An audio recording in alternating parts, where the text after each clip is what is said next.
Alright, let's take a look at some examples. And let's see, let's start out with something, I don't know. How about y equals 4x over x cubed minus 4x?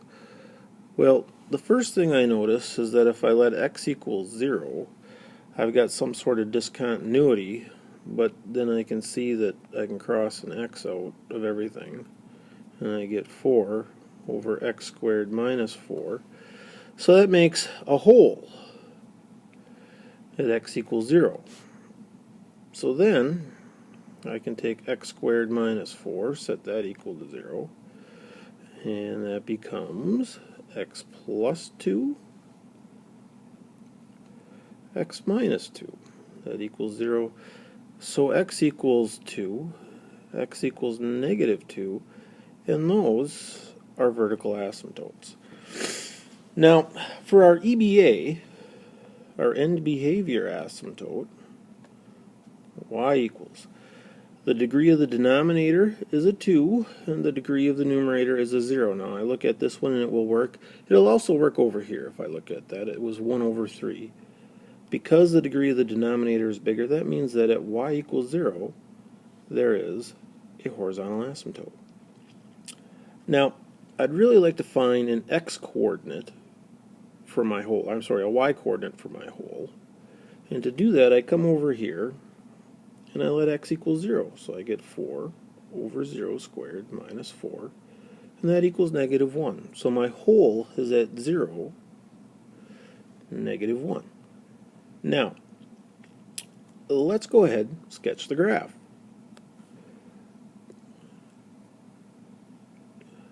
Now, I had a vertical asymptote. Here's 1, there's 2. 1, 2. And I had a horizontal asymptote at 0. And I had a hole at 0, negative 1. So I'm going to draw a circle right there. Now, since I know that my graph is going to go down here, it's going to approach those asymptotes and head down, I know that my other branches are going to be the upper right and upper left sections of this, right? Because otherwise, it wouldn't be a function. Okay. Let's take a look at one more. Let's take a look at one like, let's try something along the lines of y equals, how about 3x over x plus 2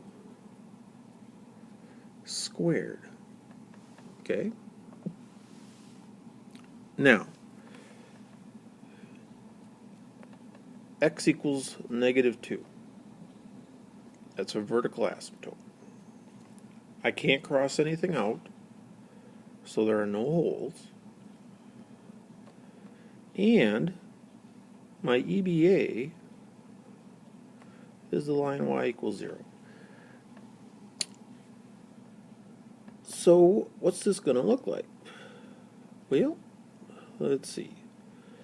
If I came over here, let's call that 1, there's negative 2. There's my asymptote. Now, what's going to happen is when x is positive, this whole thing is going to be positive, because the denominator's always going to be positive. So I'm actually going to cross the EBA at 0, and that's kind of why I like to call it an end behavior asymptote, because around the origin it can cross an EBA, but towards the ends of the x-axis it will not.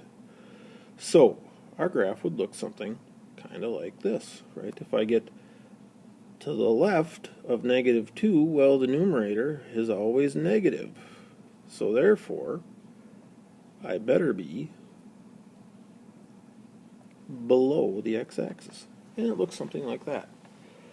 All right. Well, here's a couple of examples for you. If we want to take a look at some more when you come to class on Monday, we can do that. And until then, have a good night.